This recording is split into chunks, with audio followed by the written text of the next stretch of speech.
Hello everyone, good evening. I hope आप सभी लोग बहुत अच्छे होंगे, पढ़ रहे होंगे, तैयारी अच्छी चल रही होगी। ये यूपी टेट का पेपर है 2013 का, जो प्राइमरी का है, सीडीपी। तो चलिए हम अपना वीडियो स्टार्ट करते हैं। सबसे पहला क्वेश्चन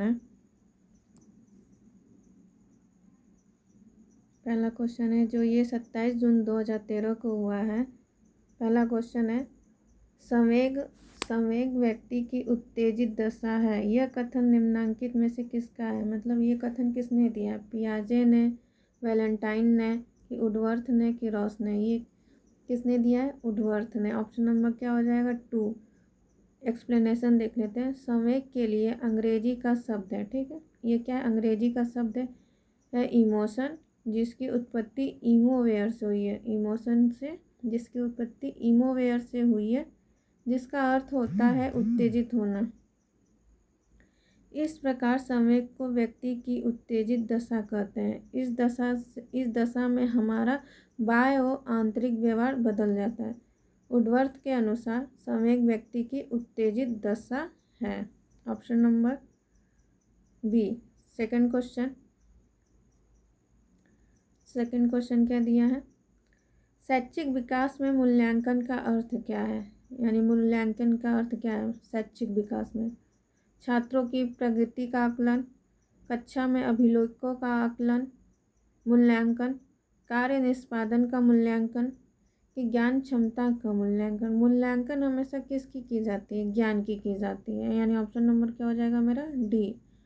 तो मूल्यांकन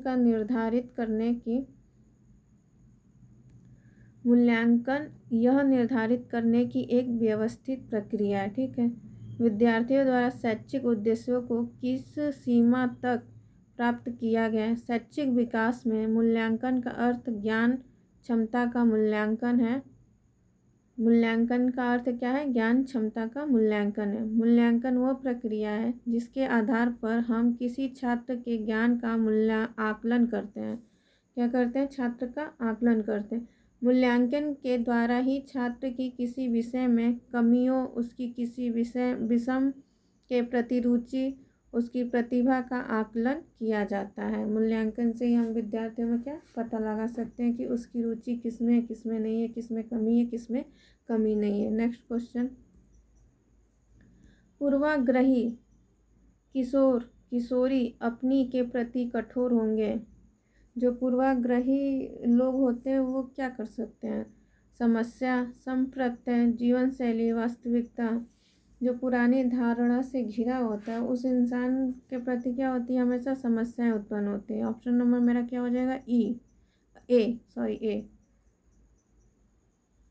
पूर्वाग्रह का तात्पर्य किसी कार्य, व्यवस्था, ज्ञान या व्यक्ति आदि के विषय में पहले से ही बनी हुई है कोई विशेष धारणा तथा उसका पालन करना होता है। इस प्रकार पूर्वाग्रही किशोरी अपने समस्या के प्रति कठोर होते हैं। क्या होते हैं? कठोर होते हैं, अपनी धारणा नहीं बदलते हैं। ऑप्शन नंबर मेरा क्या हो जाएगा? ए। नेक्स्ट क्वेश्चन, संज्ञानात्मक विकास के 4 चरण, ठीक है, किसने दिए? जीन पियाजे ने दिए। संवेदी पेशीय पहला है, पूर्व संक्रियात्मक दूसरा है ये चरण, स्थूल संक्रियात्मक ये तीसरा चरण है, और औपचारिक संक्रियात्मक ये मेरा क्या? चौथा चरण है। की पहचान की गई है। किसने दिया? हिलगार्ड द्वारा, हरलॉक द्वारा, स्टार्ट द्वारा, पियाजे द्वारा। किसने दिया? जीन पियाजे ने। ऑप्शन नंबर मेरा क्या हो जाएगा? डी। संवेदी वाला क्या है? एज 0 से 2 वर्ष। 0 से 2 वर्ष। पूर्व संक्रियात्मक क्या होता है? 2 से 7 वर्ष। स्थूल वाला क्या होता है? 7 से 11 वर्ष। औपचारिक क्या होता है? 11 से 18। देख लीजिए यहाँ पे, पियाजे द्वारा संज्ञानात्मक विकास को 4 चरणों में विभाजित किया गया। पहला है संवेदनात्मक गामक अवस्था, 0 से 2 वर्ष होती है। पूर्व संक्रियात्मक अवस्था जो 2 से 7 वर्ष होती है। मूर्त संक्रियात्मक अवस्था जो 7 से 11 वर्ष होती है। औपचारिक संक्रियात्मक अवस्था कहाँ कब से होती है? 11 से 15 वर्ष तक होती है। नेक्स्ट क्वेश्चन,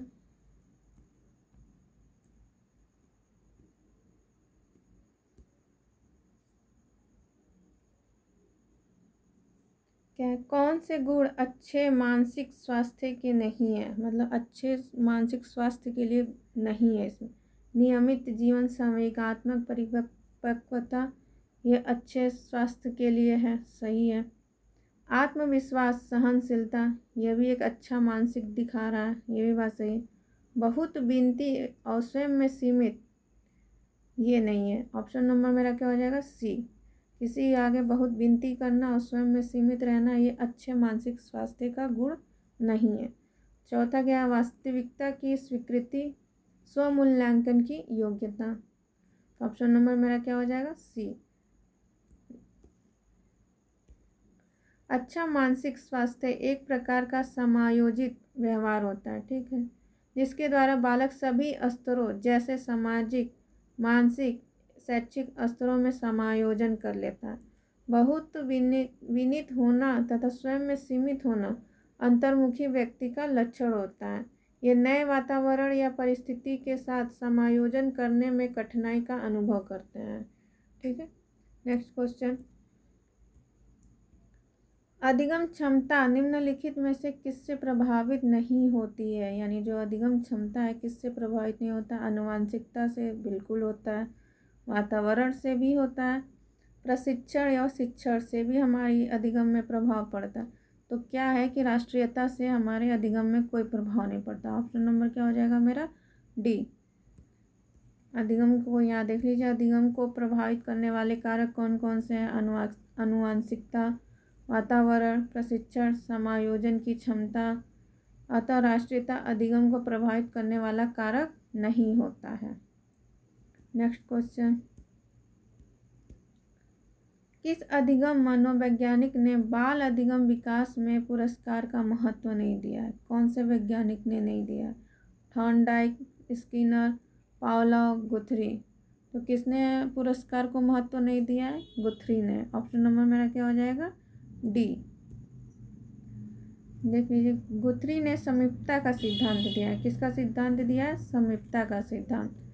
उसके अनुसार उद्दीपक एवं अनुक्रिया के मध्य अनुबंधन पुनर्बलन पुरस्कार के आधार पर नहीं बल्कि समीपता के आधार पर होती है। इन्होंने क्या बोला है, जबकि ये पुनर्बलन और अनुक्रिया उद्दीपक ये किसके हैं, स्किनर, थॉर्नडाइक और पावलोव के द्वारा होती है। लेकिन गुथरी ने क्या बोला है कि इनके द्वारा नहीं बल्कि समीपता के आधार पर होती है। जबकि थॉर्नडाइक, पावलोव एवं स्किनर ने अधिगम क्षमता को प्रभावित करने वाले कारकों में पुरस्कार को एक महत्वपूर्ण कारक माना है। नेक्स्ट क्वेश्चन, निम्नलिखित में से किस एक से शिशु के अधिगम को सहायता नहीं मिलती है, मतलब शिशु को सहायता नहीं मिलती है किस अधिगम से, अनुकरण, बच्चा देख के ही सीखता है, अभिप्रेरणा, मोटिवेशन से भी बच्चा अधिगम करता है, पुरस्कार भी मिलता है तो भी अधिगम होता है, स्कूल का बस्ता, यानी ऑप्शन नंबर मेरा क्या हो जाएगा, सी। अधिगम की ये सहायता नहीं देता है। अधिगम एक क्रिया है, क्या है, जिससे व्यवहार में परिवर्तन लाया जा सकता है। अधिगम को तीव्र करने में अनुकरण, अभिप्रेरणा, पुरस्कार सहायक की भूमिका निभाते, जबकि स्कूल का बस्ता शिशु के अधिगम में सहायक नहीं होता। यानी क्या है, शिशु के अधिगम में सहायक नहीं होता। ये शिशु बोल रहा है, यानी 0 से लेकर 2 वर्ष के बच्चों के बीच में। नेक्स्ट क्वेश्चन, स्वकेंद्रित अवस्था होती है बालक के जन्म से 2 वर्ष तक, 3 से 6 वर्ष तक, 7 वर्ष से किशोरावस्था तक, और किशोरावस्था में क्या होता है, स्वकेंद्रित अवस्था किस में होती है, ऑप्शन नंबर बी, यानी 3 से 6 वर्ष के बीच में बच्चा क्या रहता है, स्वकेंद्रित होता है। जन्म से 2 वर्ष तक क्या होता है, संवेदी परक होता है, क्या होता है, संवेदी वाला, और 7 वर्ष में किशोरावस्था तक रहता है, ठीक है। ऑप्शन नंबर क्या हो जाएगा मेरा, बी। देख लीजिए, जन्म से 6 वर्ष तक की अवस्था को शैशवावस्था कहा जाता है। शैशवावस्था का अंतिम चरण 3 से 6 वर्ष, जिसे पूर्व बाल्यावस्था भी कहते हैं, ठीक है। इस 3 से 6 वर्ष को हम क्या कहते हैं, पूर्व बाल्यावस्था भी कहते हैं। ये बालक स्वयं की खुशी की चिंता करता है, इसलिए इस अवस्था को स्व केंद्रित अवस्था भी कहा जाता है। अगला क्वेश्चन, माँ बाप के साये से बाहर निकल अपने साथी बालकों की संगत को पसंद करना संबंधित है किस अवस्था में होती है? किशोरावस्था में, पूर्व बाल्यावस्था में, उत्तर बाल्यावस्था में कि शैशवावस्था तो 0 से 2 होता है, इसमें बालक को साथी माँ ही बाप रखते हैं। पूर्व बाल्यावस्था में क्या होता है? 3 से 6 वर्ष होता है। उत्तर बाल्यावस्था में क्या होता है? 6 से 11 वर्ष होता है और 11 से ये 15 वर्ष। तो 6 से 11 वर्ष की अवस्था में ये स्कूल जाने का पीरियड रहता है। तो इसमें क्या है कि ये इसमें अपने बच्चे साथी को ढूंढते हैं। तो ऑप्शन नंबर मेरा क्या हो जाएगा? सी। ऑप्शन क्या हो जाएगा? सी। 9 से 12 वर्ष की अवस्था को उत्तर बाल्यावस्था या पूर्व किशोरावस्था कहते हैं। ठीक है, उत्तर बाल्यावस्था या पूर्व किशोरावस्था कहते हैं। इस आयु वर्ग के बालक अपने साथियों की संगत तथा उनके साथ रहना अधिक पसंद करते हैं अपेक्षा अपने माता पिता के। ठीक है ना, ऑप्शन नंबर क्या हो जाएगा? सी। नेक्स्ट क्वेश्चन, मानसिक पक्वता की ऊंचाइयों को छूने के लिए प्रयत्नरत रहना संबंधित है। कौन सी अवस्था में होता है जब मानसिक परिपक्वता हो जाती है? किशोरावस्था में, पूरे बाल्यावस्था में, प्रौढ़ावस्था में कि उत्तर बाल्यावस्था में? मानसिक पूरी तरह से डेवलप किस अवस्था में होती है? किशोरावस्था में। ऑप्शन नंबर मेरा क्या हो जाएगा? ए। देखिए, किशोरावस्था वह अवस्था है जिसमें बालक को नई समस्याओं एवं संवेगों का सामना करना पड़ता है। इस अवस्था में समस्या को हल करने के लिए परिपक्वता की ओर उन्मुख होता है तथा मानसिक परिपक्वता के शिखर पर पहुंचने का प्रयत्न करता है जहां उसे संतुष्टि का अनुभव हो सके। सीखने का प्राथमिक मूलभूत नियम संबंधित क्या है? अभ्यास कार्य से, प्रशंसा से, परिणाम की अपेक्षा से कि तत्परता से? सीखने का किसने दिया? थॉर्नडाइक ने दिया है। 3 दिया, तत्परता का नियम, प्रभाव का नियम और एक और कौन सा दिया नियम? अभ्यास का नियम। लेकिन इन तीनों में सबसे मूलभूत नियम कौन सी है? तो हमारा क्या हो जाएगा? डी, तत्परता का नियम। यहाँ देखिए, सीखने का प्राथमिक मूलभूत नियम तत्परता से संबंधित है। थॉर्नडाइक ने सीखने के 3 नियम दिए। ठीक है, तत्परता का नियम, प्रभाव का नियम, अभ्यास का नियम। जिसमें तत्परता का नियम, यह नियम कार्य करने के पूर्व तत्पर या तैयार किए जाने पर बल देता है। यदि हम किसी कार्य को सीखने के लिए तत्पर या तैयार होते हैं तो उसे शीघ्र सीख लेते हैं। तत्परता में कार्य करने की इच्छा निहित होती है। ध्यान केंद्रित करने में भी तत्परता सहायता करती है। नेक्स्ट क्वेश्चन, सीखने की प्रक्रिया को प्रभावित करने वाले कारक हैं।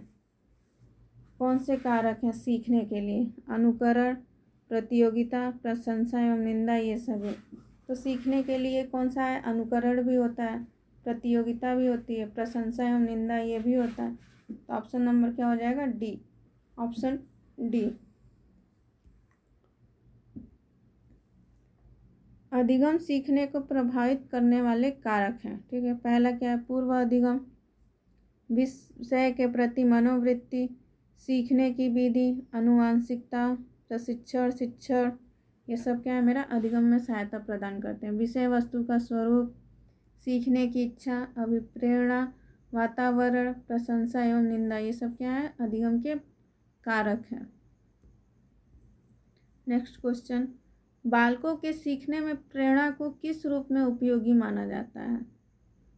बालक की व्यक्तित्वता का आदर, पुरस्कार एवं दंड, प्रशंसा एवं भत्सना, उपरोक्त सभी। क्या होगा?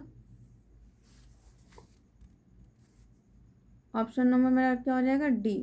तो बालक को सीखने के लिए सभी प्रेरणा देती है। पुरस्कार एवं दंड ये भी है, प्रशंसा एवं भत्सना ये भी है। बालक की व्यक्तित्वता का आदर भी करना जरूरी है। ऑप्शन नंबर मेरा क्या हो जाएगा? डी।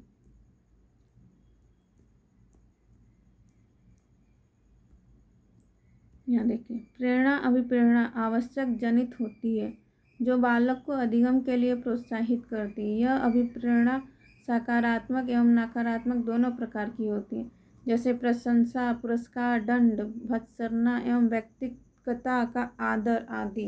ये सब क्या है, अभिप्रेरणा के कारक हैं। ऑप्शन नंबर हो जाएगा डी। क्वेश्चन क्या है 15। कक्षा में विद्यार्थियों को अधिगम के लिए प्रेरित करने हेतु किस युक्ति का अनुप्रयोग आप नहीं कर सकते। इसमें पूछ रहा है अधिगम के लिए कौन सा प्रयोग नहीं कर सकते। छात्रों में स्वस्थ प्रतिस्पर्धा स्थापित करना, बिल्कुल सही बात है। उन्हें आत्मगौरव की अनुभूति कराना, यह भी सही बात है। उनकी अत्यधिक प्रशंसा करना, ये गलत है। ये अधिगम को प्रेरित नहीं करता अत्यधिक। तो ऑप्शन नंबर मेरा क्या हो जाएगा सी। गतिविधि आधारित शिक्षण अधिगम विधियों को अनुप्रयोग करना, ये भी बात सही है। छात्रों की अत्यधिक प्रशंसा करना उन्हें अधिगम के लिए प्रेरित करने की उपयुक्त युक्ति नहीं है, क्योंकि इससे बालक में अहम की भावना का संचार हो सकता है तथा वह अपने ज्ञान की अभिवृद्धि के लिए प्रयास नहीं करेगा। अतः यह शिक्षण अधिगम प्रक्रिया में नकारात्मक सिद्ध हो सकती है। अगला क्वेश्चन, बुद्धि एवं सृजनात्मकता में किस प्रकार का सहसंबंध पाया जाता है। बुद्धि और सृजनात्मकता धनात्मक, ऋणात्मक। ऑप्शन नंबर क्या हो जाएगा मेरा ए, धनात्मक। बुद्धि एवं सृजनात्मक दो अलग अलग घटक होते हैं, फिर भी इन दोनों घटकों का धनात्मक संबंधों के द्वारा जोड़ा जाता है। बुद्धि का स्तर बढ़ने पर सृजनात्मक में वृद्धि होती है तथा बुद्धि के घटने पर सृजनात्मकता में कमी आती है। नेक्स्ट क्वेश्चन, कक्षा में अनुशासन बनाए रखने के लिए सर्वाधिक प्रभावशाली उपाय क्या है। अनुशासनहीन छात्रों को कक्षा से बाहर निकाल देना, नहीं, ऐसा बिल्कुल नहीं करेंगे। शिक्षण को रोचक एवं व्यवहारिक बनाना, ये बात सही है। छात्रों के अभिभावक को सूचित करना, ऐसा नहीं करेंगे। अनुशासनहीन छात्रों को विशिष्ट सुविधाएं प्रदान करेंगे, ये तो बिल्कुल भी नहीं करेंगे। ऑप्शन नंबर मेरा क्या हो जाएगा बी। कक्षा कक्ष का वातावरण यदि शांत हो तथा कक्षा कक्ष में पढ़ाई जाने वाली विषय वस्तु को अत्यधिक रोचक और उसे व्यवहारिक बनाया जाए, जिससे कक्षा के विद्यार्थी उस विषय वस्तु पर ध्यान केंद्रित करेंगे, जिससे कक्षा का अनुशासन बना रहेगा। अतः यह कक्षा में अनुशासन बनाए रखने का सर्वाधिक प्रभावशाली उपाय है। अगला क्वेश्चन है, शैशवावस्था में बच्चों के क्रियाकलाप होते हैं, क्या होते हैं शैशवावस्था में। मूल प्रवृत्त्यात्मक, संरक्षित, संवेगात्मक और संज्ञानात्मक। तो शैशवावस्था में क्या होता है, मूल प्रवृत्त्यात्मक। ऑप्शन नंबर मेरा क्या हो जाएगा ए। 0 से 6 वर्ष तक की अवस्था बालक की शैशवावस्था कहलाती है। इस अवस्था में शिशु अपने मूल प्रकृति के अनुसार ही व्यवहार करता है, जैसे गुस्सा आने पर रोकर अपनी अभिव्यक्ति देता है, खुशी होने पर उसकी अभिव्यक्ति हंसी द्वारा होती है। अतः शैशवावस्था में बच्चों के क्रियाकलाप मूल प्रवृत्त्यात्मक होते हैं। नेक्स्ट क्वेश्चन,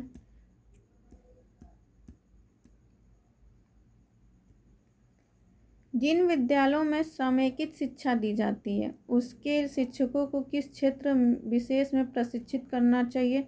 विशेष आवश्यकता वाले बच्चों की पहचान और शिक्षा।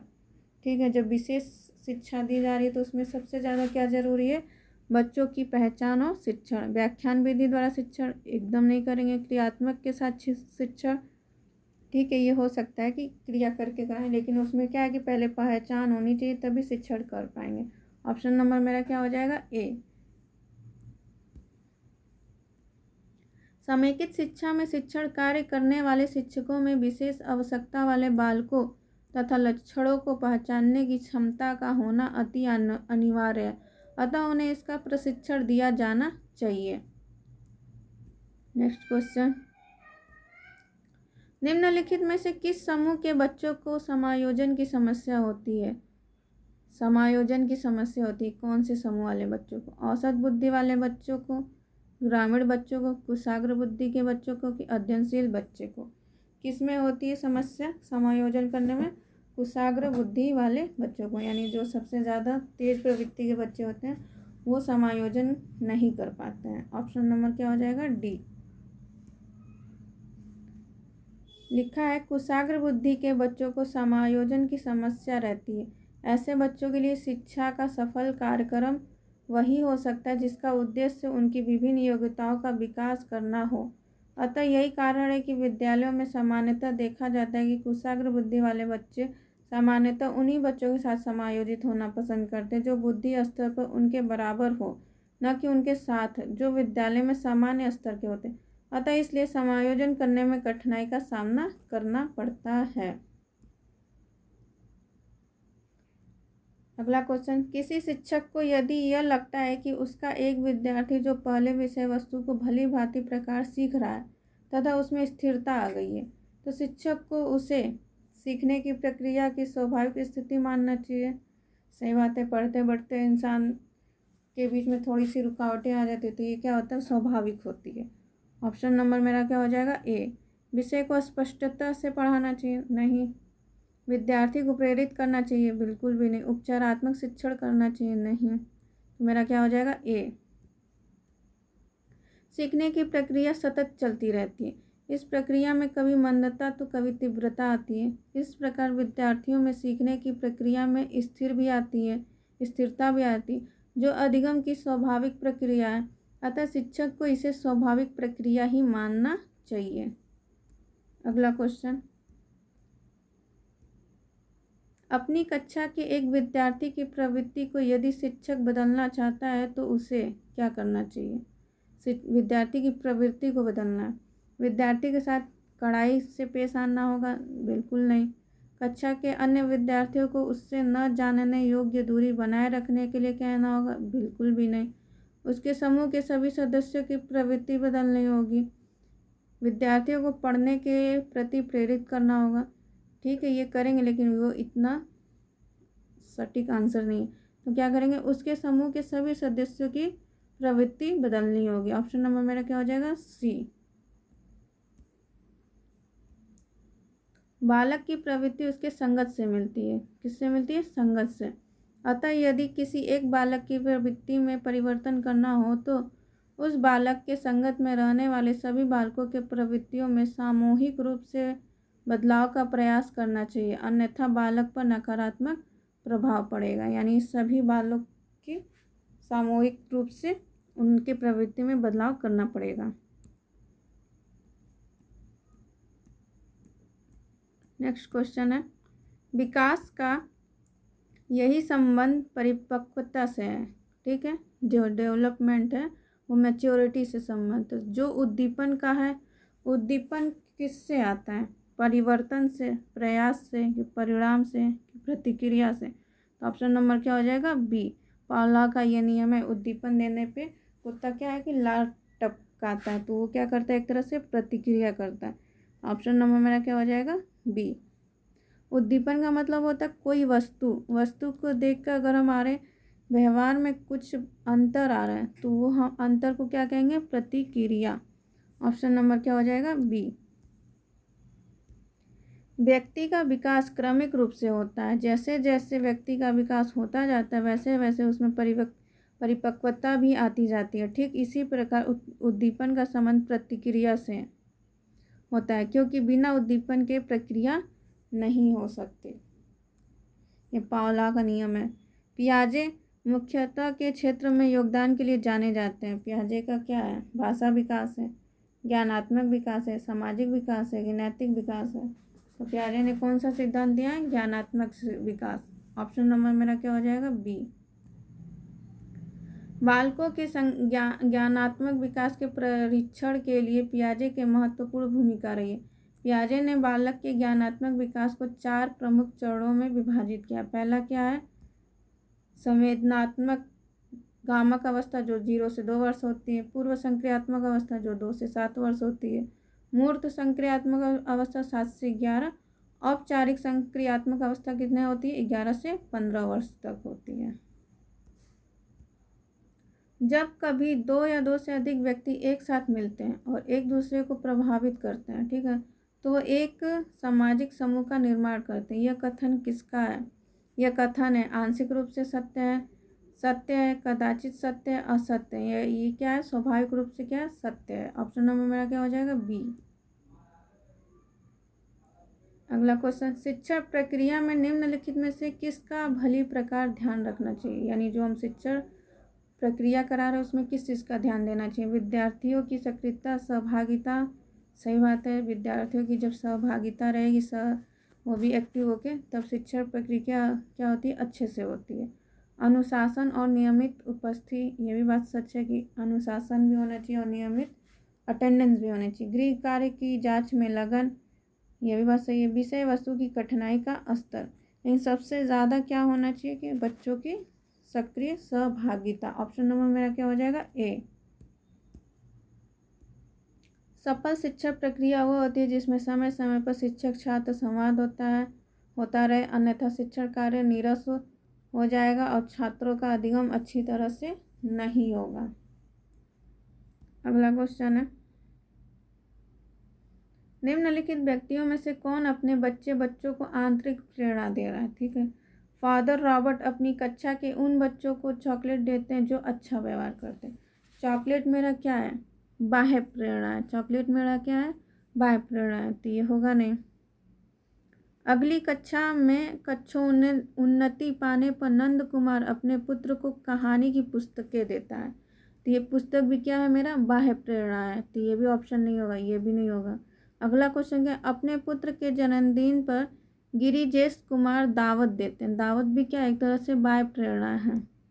विज्ञान विषयों में सर्वोच्च अंक पाने पर राकेश कुमार अपने पुत्र की क्या कर रहे हैं? प्रशंसा कर रहे हैं।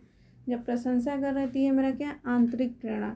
तो ऑप्शन नंबर मेरा क्या हो जाएगा? डी। ऑप्शन नंबर मेरा क्या हो जाएगा? डी।